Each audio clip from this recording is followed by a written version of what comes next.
60 বছর বয়সে এসেও বিয়ে না করতে পারায় বর সেজে চালের উপর উঠে পড়লেন এই বৃদ্ধ। দাবি তার এই শীতে বিয়ে করতে হবে, যদি না বিয়ে করায় তাহলে চালের উপর থেকে লাফ দিয়ে পড়ে যাবে মাটিতে। দর্শক, এখানে এই বৃদ্ধের বাইস্তা বউ এবং স্বজনরা উপস্থিত আছেন, বিস্তারিত জানতে চাইব তাদের কাছ থেকে। তো আপু, আসলে আপনাদের কাকা হয় উনি সম্পর্কে? হ্যাঁ, আমার কাকা শ্বশুর। তো উনাকে বিয়ে করালেন না বা উনার বাবা মাও বিয়ে করালেন না, এর কারণটা কি? আমার শ্বশুর শাশুড়ি বিয়ে করাবে বলতে বলতেই আসলে ওনারা সময় আর পায়নি, মারা গেছে। আর দ্বিতীয়ত উনি গরমের সময় বিয়ের কথা মনেই থাকে না, একটু ভবঘরের মতো, মানে এই ঘুরে বেড়ায়, আড্ডা উড্ডা দেয়, এই দোকানপাটে বয়ে চা টা খায়, মানে বিয়ের কথা আসলে তার ওরকম মন থাকে না, খায় দেয় বিন্দাস। কিন্তু শীত আইলে সে পাগল হয়ে যায় বিয়ে করার লেগে। এখন এর কথা হচ্ছে এই শীত আইছে, সে আর এখন একা থাকবে না, তাকে বিয়ে করাতে হবে। এই পাগলামি করে সে যে পাগলামিটা চালে উঠছে, এখন চালে থেকে জাপ দিয়ে মাটিতে পড়বে, আমাদেরকে মানে একটা হয়রানির মধ্যে রাখছে। কি বলবো, মানে ওনাকে বুঝাইতেই পারতেছি না। তো যেহেতু শীত আসছে, বিয়ে করালেই তো পারেন, তাহলে তো আর উপরে উঠতো না। এই বয়সে এখন ওনাকে কে বউ দিব বলেন? কোথায় বউ পাবো? ও আচ্ছা, বুঝতে পারছি। তো প্রিয় দর্শক, আজকে যিনি বর সেজেছেন, ওনার যারা স্বজন আছেন তারা বলতেছে উনি মানে বিয়ের কথা মনে পড়ে, এছাড়া কোনোদিন মনে পড়ে না।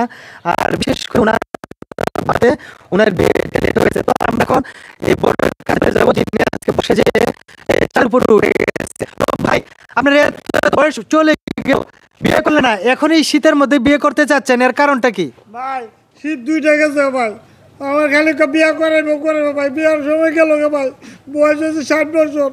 বিয়া না করাইলে ভাই আমি এতে লাভ দিয়ে মরে যাবো। আমার আজকে বিয়া করাইতে হইব। এই শীতে আমি থাকতে পারি না, খালি শোল কাঁপে থরথরি করে, আমি আর থাকবো না ভাই। তো ভাই, আমরা যতটুকু আপনাদের স্বজনের কাছ থেকে জানতে পারলাম যে আপনার বয়স হয়ে গেছে বেশি, এখন কেউ বউ দিবে না, তাই বিয়ে করাইতে পারতেছে না। কিন্তু যখন আপনার যুবক বয়স ছিল, তখন তো আপনি বিয়ে করতে পারতেন, তখন বিয়ে করলেন না কেন? ভাই খালি বাবা খালি কয়েককে বিয়ে করাইবো, কেউ করাবো খারা আস্তে আস্তে খারা বিয়ে করাবো তোরা। ওর কইতে হইতে ভাই বুড়ো হয়ে গেল, মা বাপ মরে গেল, ওর কেউ হয়তো বিয়ে করায় না। এই শীত আইলে গেলে আমার সন্তরি খাবে, আমার বিয়ে করবো বলতো ভাই। আমি বিয়ে না করলে ভাই আমি এদিকে আত্মহত্যা করবো ভাই। ভাই আপনারা সাংবাদিক আছেন ভাই, একটা সমাধান করেন, নাহলে আমি ভাই থানাতে লাভ দিব ভাই। তো প্রিয় দর্শক, আমরা যতটুকু বুঝতে পেরেছি, আজকে যিনি বর সেজে চালের উপরে উঠে গেছেন, উনি মনের মধ্যে অনেক বড় একটি আক্ষেপ বা অনেক বড় বেদনা নিয়েই কিন্তু উঠছে এই চালের উপরে। এর কারণ হচ্ছে এই লোকটা কিন্তু খুবই সহজ সরল। তো আমরা এই ভিডিওটা বানানোর উদ্দেশ্য হলো যে অনেক ফ্যামিলিতে আছে যারা কিনা সহজ সরল থাকে, তাদেরকে বিশেষ করে সম্পদ থেকে বঞ্চিত রাখার জন্য কিন্তু এই একটা প্রলোভন সৃষ্টি করে, যাতে করে তার সম্পদটা অন্যান্য যে স্বজনরা আছে, ভাই আছে, বাঁচতে আছে, তারা যেন বুক করতে পারে, এই কিন্তু ছিল তাদের একটা প্রলোভন। তো প্রিয় দর্শক, যারা এইরকমভাবে ফ্যামিলিতে আছেন, একটু সহজ সরল থাকে, তাদেরকে কিন্তু কখনোই সম্পদ থেকে বঞ্চিত করবেন না। সহজ সরল হোক বা পাগল হোক, তাকে তার যে একটা মৌলিক চাহিদা আছে, এই চাহিদাটা পূরণ করার জন্য সবাই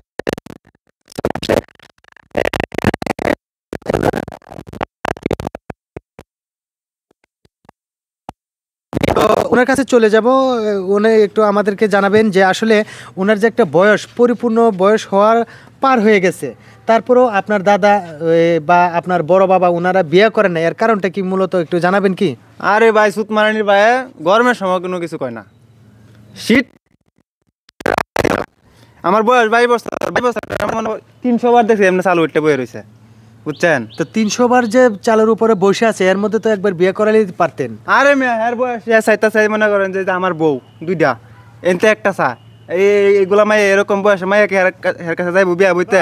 হ্যাঁ, আমি বুড়া করতে দিয়ে আসি, দাদা তুমি এটা বিয়া করো, না আমার এটা হইতো না, আমার লাগবো কষি, মানে কি কইতাম এলিয়া।